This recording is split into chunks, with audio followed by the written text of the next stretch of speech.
वक्रासन का। अपने दोनों पैरों को एक दूसरे के साथ ऐसे जोड़ लें।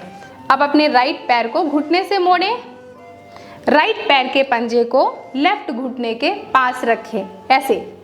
अब अपने राइट पैर को मोड़ा हुआ है, राइट हाथ को ही बॉडी के पीछे रखें। अब अपने लेफ्ट हाथ को यानी लेफ्ट पाम को सीलिंग की तरफ ऐसे लेफ्ट हाथ को खींचना, ऐसे नहीं कि ढीला छोड़ देना, ऐसे खींचना है। और फिर उसके बाद राइट एल्बो को हल्का सा बेंड करके पीछे थोड़ा सा झुक जाएं और हल्का सा आराम से ऐसे कमर को घुमाते हुए ट्विस्ट करते हुए राइट पैर की एड़ी को पकड़ लिया और चेहरे को घुमा दिया राइट कंधे की तरफ और सांस छोड़ते हुए ऐसे सांस ले लें और पोस्चर को रिलीज कर दें। अब बहुत से लोगों के लिए ये पॉसिबल नहीं है कि इस पोस्चर को करते हुए एंकल को पकड़ पाए, तो क्या करेंगे?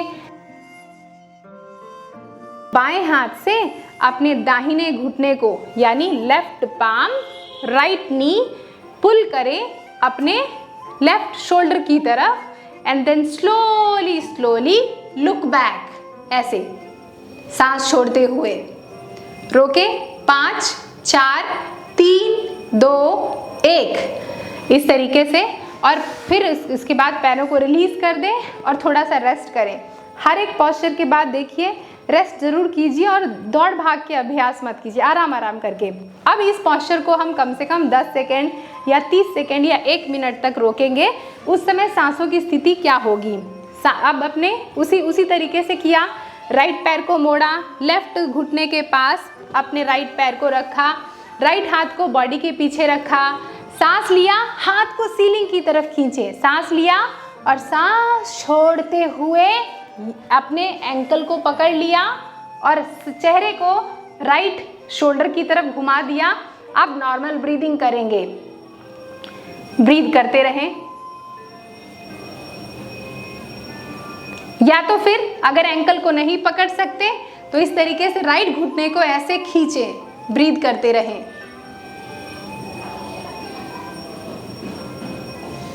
अब अपने राइट पैर को छोड़ दें। अब इसी तरीके से अभ्यास हम लेफ्ट साइड करेंगे।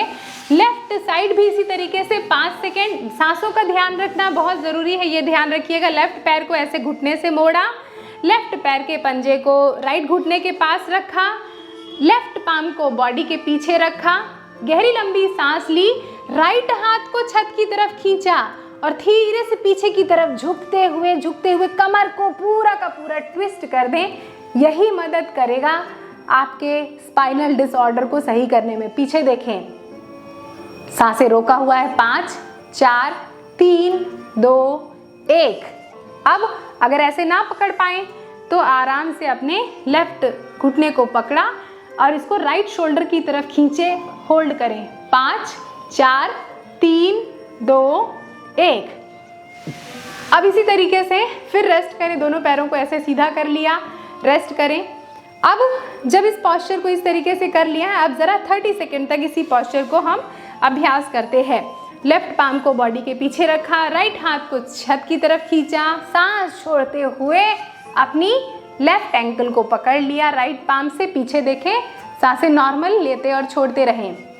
1 2 3 4 5 6 7 8 9 10। अगर इस तरीके से नहीं पकड़ पा रहे हैं, खींचे घुटने को दूसरे शोल्डर की तरफ। 10 9 8 7 6 5 4 3 2 and 1। अब अभ्यास करने के बाद आराम से शवासन में जरूर लेट जाएं। इस तरीके से शवासन में जब लेटे तो दोनों पैरों के बीच में ऐसे फासला करें, दोनों हाथों को बॉडी के साइड में रख दें, आराम से ब्रीद करें। हमेशा जब भी आप अपने योग का अभ्यास कर लें तो उसके बाद शवासन में लेटना ना भूलें। कम से कम